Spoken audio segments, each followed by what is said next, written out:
Guys, it's not every day that your son gets to talk to a real life Division 1 soccer player and professional soccer player who also wrote a book that your son is holding and actually reading. And I thought it would be a nice treat to have my son Matthew come on and ask Mr. Channing some questions about himself and for him to tell Matthew his inspiration for writing the 1% Kid. So I'm going to hop off real quick, and Matthew's going to jump into this seat. And Matthew and Channing, you guys get to know each other. Hello, I'm Matthew. Nice to meet you. Nice to meet you.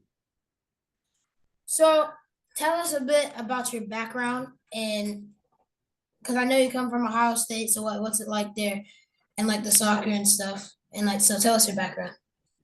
Yeah, so my background, I was born in Cleveland, Ohio.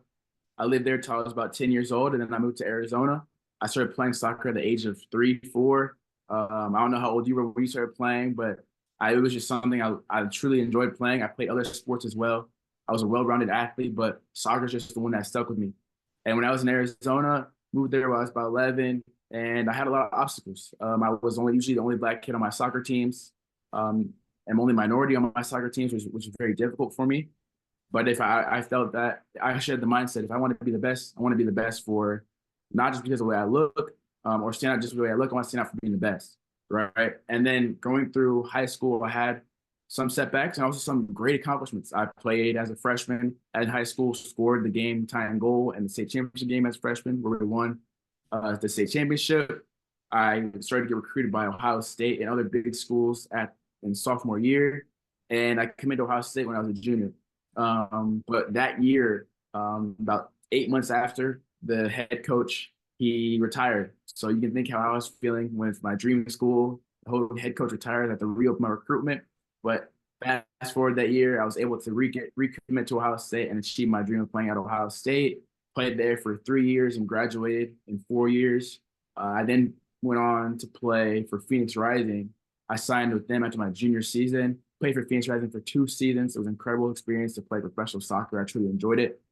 And yeah, that's kind of a little bit about my background and my soccer journey and how I've been able to go through my journey. It's been a long ride, long journey, but I wouldn't change it for anything. Yeah. So what inspired you to write the book? Because I know there's a lot of kids out there who've actually read this book. It's been very inspiring, including like for me as well. So what inspired you to write this book? First off, I want to say thank you, Matthew, for saying it's inspiring. That's kind of why I wrote the book. I wanted to write a book that was for kids that look like me and you, or kids that look like anyone, to know that with the right mindset, they can achieve their dream and goal. But you have to have practice, perseverance, patience, and then also the 1% better everyday mindset. I know when I was younger, I was someone that always had goals. I don't know what it was, but I would write my goals down and I could put it above my bed. And I was like, I'm going to play soccer at Ohio State. I'm going to play pro. I'm going to do these things. And I wrote it above my bed so that whenever I woke up or I fell asleep, I was always looking at my goals, knowing that it was possible, knowing that I could do it.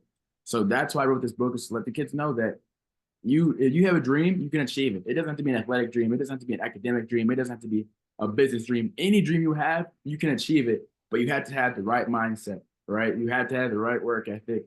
And that's what kind of led me to inspire to write that book. My mom thought I've had a crazy journey in terms of soccer and in my life, and she thought it could inspire a lot of children. And so far it has. And I just want to keep getting into more kids' hands like yourself, and inspire them to know that you guys can achieve anything, right? There's nothing stopping you from reaching your goals. Whatever you have, whatever aspirations you have, you can do it, Matthew. So that's kind of what inspired me to write the book. I got a question for you now. Mm-hmm. I know you read the book. What was your favorite part of the book, and what did you learn from the book? I learned that no matter what happens, like any obstacles that you can't overcome, you have to keep trying and perseverance to overcome those obstacles and to be the best person you can. And my favorite part of the book was, I think my favorite part of the book was when you were like, when you scored like the winning goal, because that inspired me because I might play for my like middle school soccer team, and maybe if I like keep training more and more, then maybe I can try to help out my team and be involved and maybe even score a winning goal. So Right. Yeah, I love that. That's awesome. I think it's possible. Like you said, you have that dream, you have what you want to do, and then you said, but like you said is you can train more, right? That's what it's all about, putting the work in, and you already want to do it. That's the first step. That's the first step. The second step is doing it, and then having the aspiration and goal that you have. So you've got two of the steps down, right? And then it's just putting the work in. So I love it. Thank you for that, Matthew. Thank you. All right. Thank you both for that. I enjoyed it. Let's get better together. Say it, Matthew. let's get better together. Let's get better together.